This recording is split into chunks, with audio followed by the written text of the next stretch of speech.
Hi guys, welcome back to the channel, or welcome to the channel if this is your first time.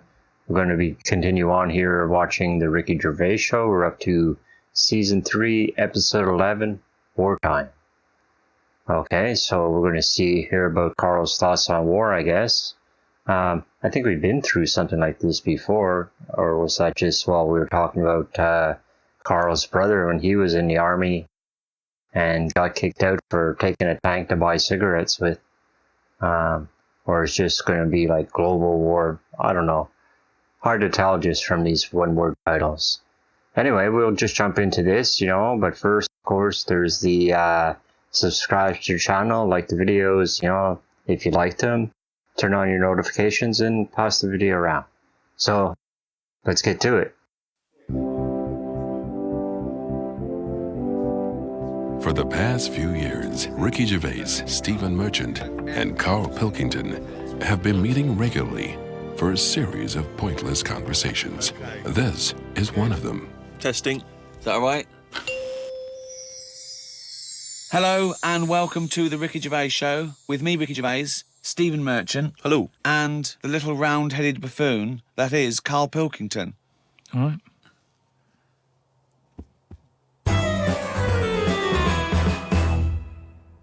Well, Karl, you are officially a published author, and a copy will go in the British Library. Well, they have to take every rubbish. I think it will go in the British Library lavatory. It'll be in there with like a collection of like novelty postcards and maybe a Viz compendium. Yeah, so they take everything. Just think of that. But why do they do this? Why do they think they've got to keep everything? Because we're living in a world now where everything is sort of binnable, and we use stuff for what it is. Well, I think you could say that. That's fine. That's fine. There was a sort of poetry to it, but I think he stumbled across that. I don't think it was intentional. Yeah, I mean, I still haven't got over him saying foodage. Do you know what I mean, though? That the world's changed, so why is that rule still hanging around when... Well, it's not a rule. I mean, it's not a rule that, the country's going to, live and die by. It's just that it is seen as a repository for knowledge, for information. And I don't believe any old Joe can wander in there and get one of these books. I think you have to either be a scholar. I think maybe it's open for a brief window for students. But, you can just wander in there and see your own book, Karl. There are some books that they have to turn the page for you in gloves, so the amino acids... I'd hate that. With yours, it won't matter. They just go, it's over there, or they throw it to you. No, it's just... Or they slide it along the floor. Well, they say, I can't give it to you, Karl, because it's propping up this desk. Yeah, they'll kick it to you and say, put it in the bog when you're finished with it. It's just that thing of being timed, though. I hate it when people go, have you read this? And then I can't read it properly because they're thinking I'm taking ages here. Do you know what I mean? So I have to scan read it. And I go, it's good, that. And they go, what do you think? And I go, about what?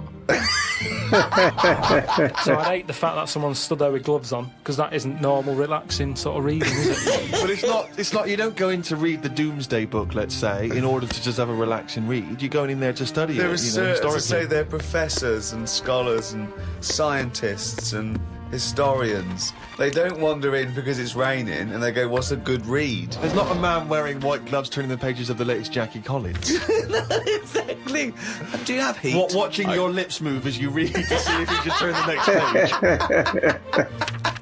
I suppose I shouldn't really feel guilty, because at the end of the day, right, I mean, people always rave about Shakespeare, saying, his work was good. But brilliant. At the same time... He'll probably put that on the book when he brings another one out. He'll put your review on it. Yeah. Oh, that was good. Karl Pilkington. But at the same time, some people will have a go. I'm ready for people having a go, like that Wendy did about me little films I made. It's their opinion. So you didn't hear she slammed Karl. No, well, each to their own and that. And, if everyone liked the same thing, I don't know what we'd do. Right? Sure. You don't know anything. So all I'm saying is everybody raves about Shakespeare. When, if you properly looked at what he did, he invented a lot of swearing words, right? Effing and jeffing and that. Now, that was one of his. Well, it's effing and jeffing and effing and jeffing part 2. But all I'm saying is, for some reason, when things are brought out years ago, people say they're good even though they're not, is what I mean. When I was watching that documentary about the real Indiana Jones, brilliant. They dug out some rocks with drawings on. And they were like, oh, don't damage them, don't mark the paint. And it's like, it's rubbish. He was like a stick fella with a yak. Now, if that was found now, or if a kid showed me that, I'd go, hey, it's not that good. So what I mean is, because stuff's old stuff gets respect. But you're not judging it on its aesthetic merits. You're judging it on its historical importance. I don't think that's fair, though, because when that fella drew that, it wasn't old. He did it when he was knocking about. No, Yes, but you must see the difference between you doing a stick man on a wall with a bit of chalk near your local and a cave painting that they date to 10,000 years ago. Yeah, so in 10,000 years' time, when they find my story, will it gain more respect then than it is now? No, less. But why is it? Because people will more and more realise what a buffoon you are. The more research we do, the more you expose yourself as an empty, egg-headed moron. That's a friend speaking right there, Ricky Gervais. No, He loves you like a brother. I just think, you've mentioned him before, Steve, this Peeps fella. Yes. Has he done anything else apart from a diary? Because now I've done a book and a diary. That means you're better than Pepys, Well, is what you're thinking, well, isn't it? I'm not going to say that until I know, but what else did he do? Well, Pepys wasn't a writer predominantly. I believe he was, like a bureaucrat or something. But he kept a diary which has since become a historical landmark. And what did he say in it?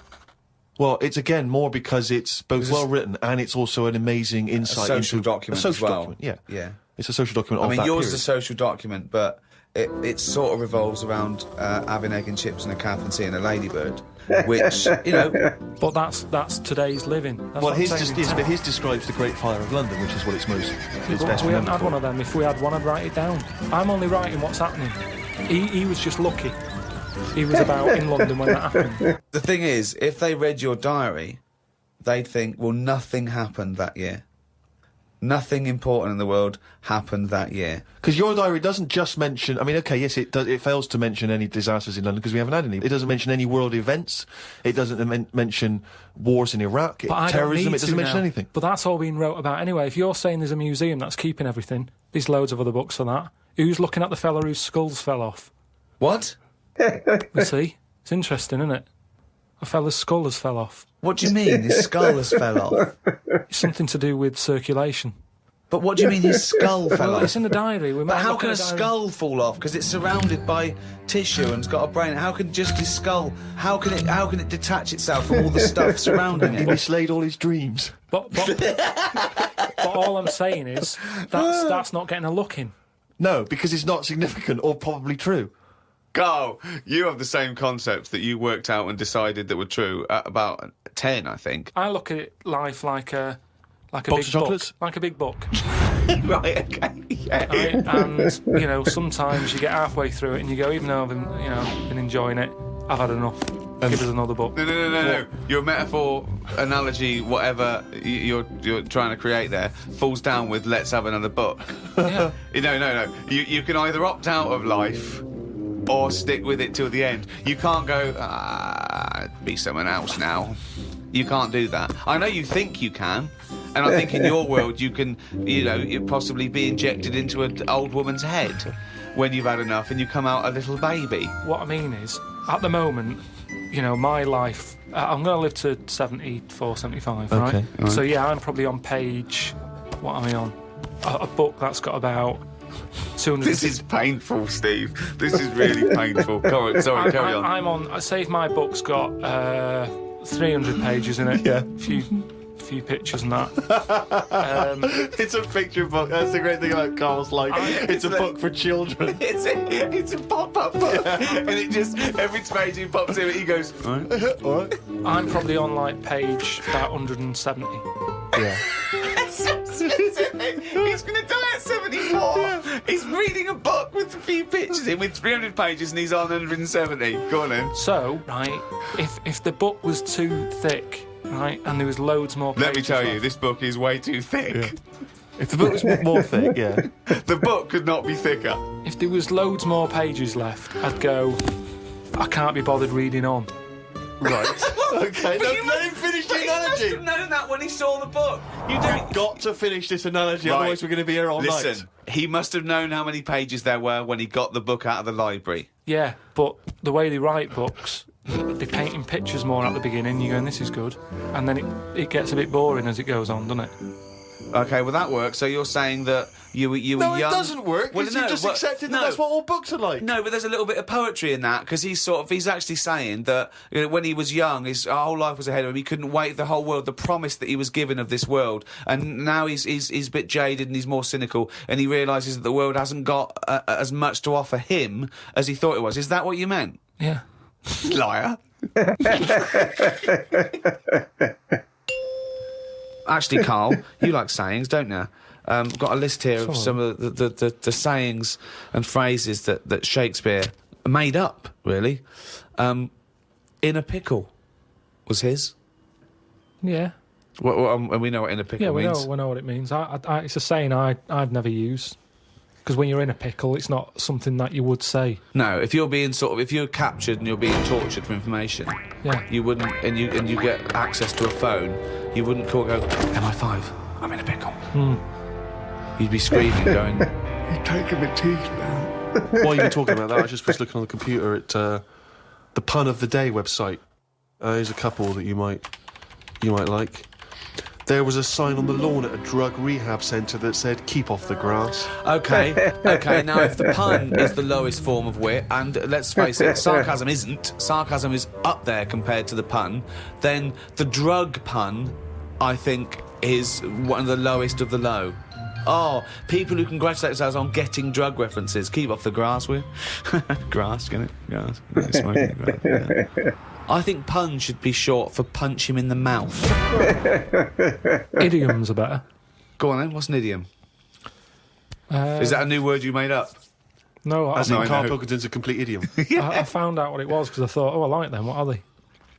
Right. And it's like little sayings Yeah, that's right. that sum stuff up. Go on, give us an example of your favourite.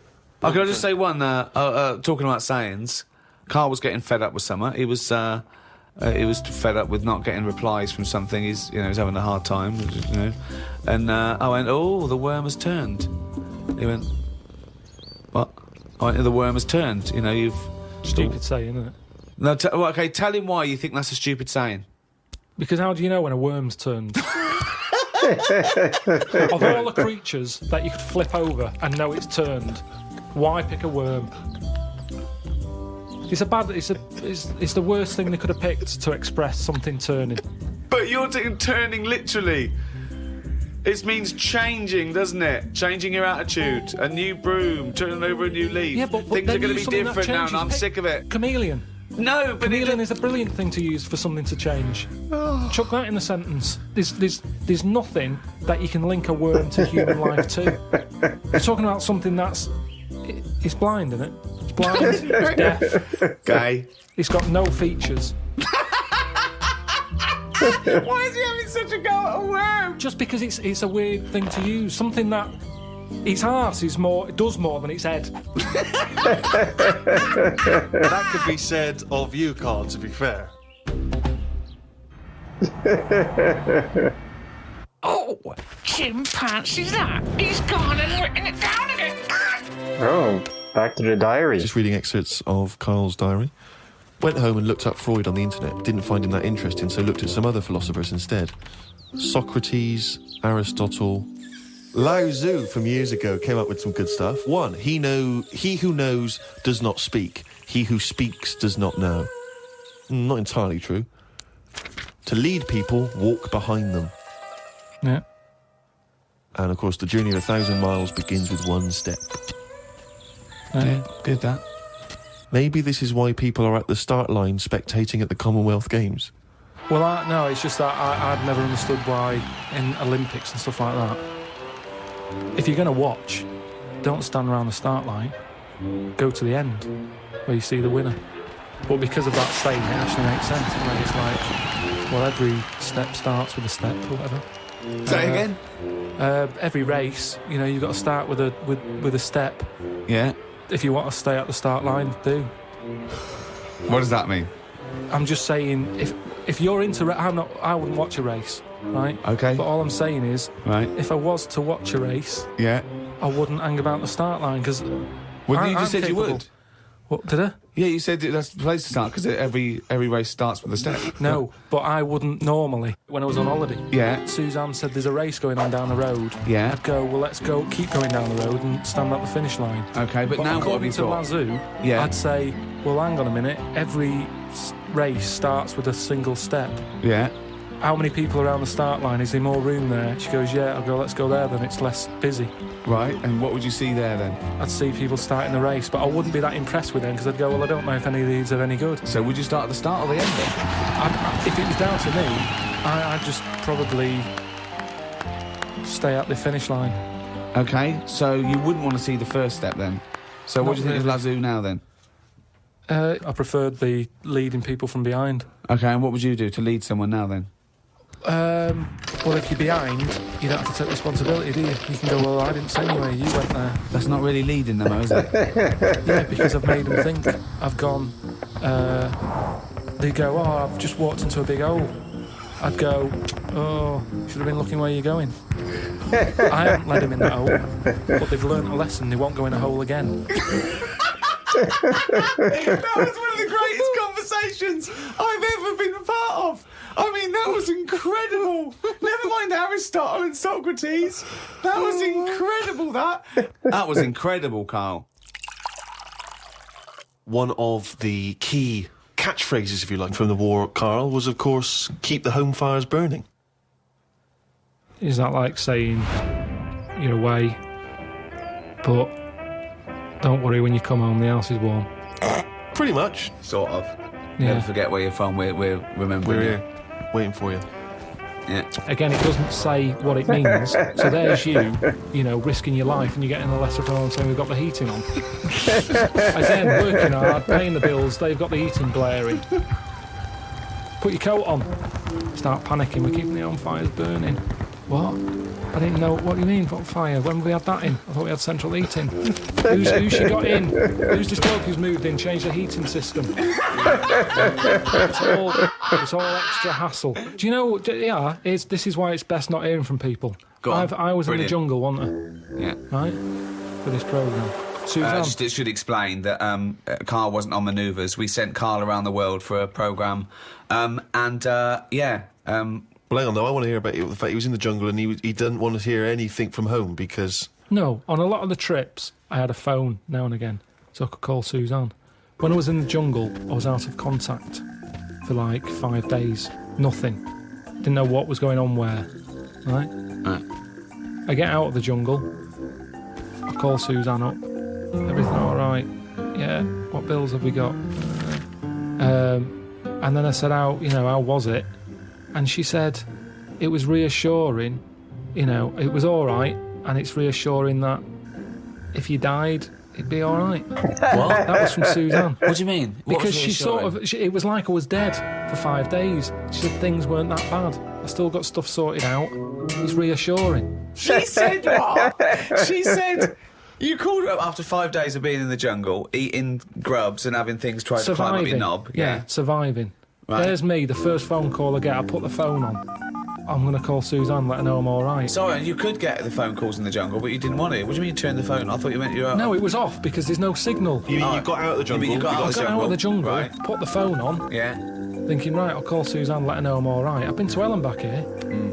Call her up, everything all right.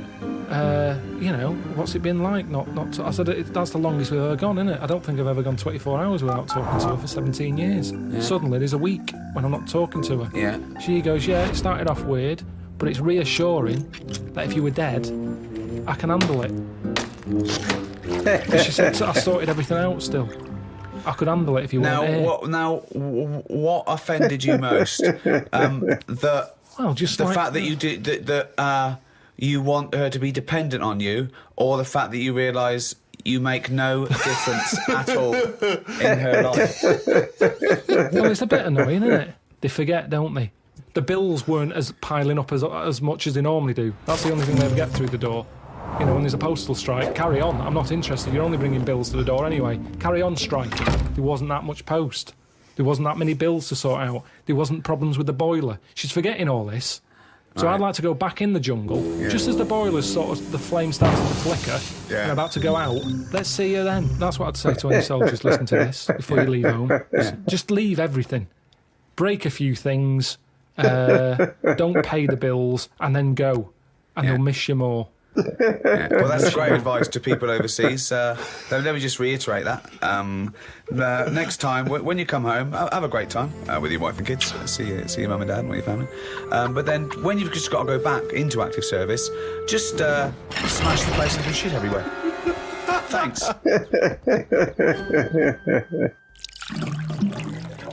Karl, what's your thoughts on poetry? I've never really been a fan of it. There's a surprise. It's sold in a bad light. It's a bit bit gay, isn't it? I mean, it depends what sort you're talking about, because maybe there's poetry out there that I haven't heard. There's some poetry gayer than others. Yeah. War poetry can't be gay, can it? That was people. I haven't heard. Go on. People fighting in the trenches and can't be gay. They weren't gay. They were writing to their sweetheart. I don't know his name. Might have been a bloke. I don't know. But so was it a sort of a what sort of poem was it? Was it sort of a limerick, sort of a? No, it was. Well, there's famous ones, Wilfred Owen and Siegfried Sassoon, and they're very moving. They're about what usually happens is that they talk about why are we here. This is we've been sold a lie here, and they really started seeing war in a different light from their point of view in the trenches. Famously, some of them died soon after the, But I prefer they'd written the poem. a proper letter. No sort of crypticness. That's the problem with Right. poems. Okay, so you'd have been disappointed to get Dolce et Decorum Est through the post, would you? You'd have just said, what are you trying to say, mate? What's the weather like? When you're coming home? Did you get my socks? Well, yeah, sometimes life is a bit like that, and it's like, say what you mean. Right. Well, then you have just wiped all art off the face of the earth if you literally just say what you mean. No, I'm just saying in a letter. Say if I was a woman and my fella was fighting in a war. Right. What's your fella's name? Harry. Okay, so Harry. Oh, that's right. So when were you married? About 1935. 1935. So you've been married about 4 years. Yeah. Harry, why don't you go off? Oh, you're a woman, aren't you? You don't. Okay. So what did you see in Harry? Why did you like Harry? Was he? He just was like funny. Butch. He wasn't that butch, but that No. didn't matter back then, did it? In the war. No. And you Took everyone. But what did you say when Harry had said to you? Well, I thought it was coming because a lot of our friends Right. ended up having Did you to just go hug him and say don't go or something? No point, because that would have just made it tough for him. So, what's the point? Just go with it. But if he I had cried written- after he went. You cried after he went. That's what you do, innit? You wouldn't do it in front of him. He's got to go to battle. Okay, so your man goes off to battle. Right. Then I get a letter from the Colonel saying, "Oh, bit of bad news. Harry's dead." Now I get a letter in the post. He said what he meant, didn't he? In the Well, yeah, and they would do, wouldn't they? They wouldn't fanny around saying, "Oh, he was on the warpath and the cloud went dark." I go, "What? Just tell me what happened. I don't want a weather forecast." He got shot at the arse and the bullet came out his head. Right. Now, the Colonel, he would just tell me the basics. Now, because he sent his by Telegram. they sent a telegram. The letter I get from Harry has been stamped, so I get it late. Oh, okay. So I get a letter from Harry after he's died. Yeah. Right, and you know he's dead. I know he's dead, so I get Right. this letter with his handwriting on. I'm devastated because I was just getting over his death. Yeah. It's all brought back to me when this letter drops through the post. Well, yeah, 3 Right. days and you're pretty much over it. It's Harry's handwriting. Yeah. Oh, God, what's this? What's Now he I written? open it, Yeah. and instead of saying things are bad here, socks are damp, everything's grim, it's cold, I'm sick of it, there's a poem. It wouldn't feel like it was from Harry. Well, Because it's not in his words. Poems are never in the person's words. But didn't you know Harry was a poet when you married him and made love to him No, that I night? picked it up because other people were doing it. Something to do in the trenches. But when he carried you over the threshold, Karl, and he laid you down and gently kissed you, didn't he say any? Didn't he ever? He must have whispered some sweet nothings into No, it your wasn't hysterical like red that. head. It wasn't No, like that. Straight no. to the point. It was like, get your knickers off.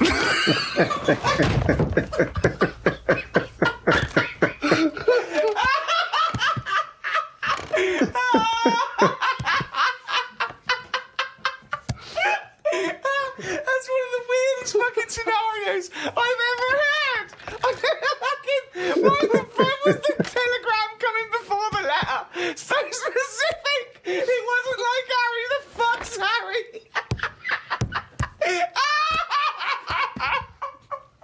Oh god! Alright. Okay, so that was the Ricky Gervais Show, Season 3, Episode 11, Wartime. It was pretty funny, Karl. The way Karl looks at things sometimes, it's, there's more to the world than just the street you live on. So, thanks for watching. Be sure to like the video if you liked it. Subscribe to the channel. Turn on your notifications. I guess you have to subscribe to the channel to turn on notifications. I don't know. And pass the video around. We're coming to the end here of this series. We'll be back with the next one very soon. We'll see you then. Have a nice day.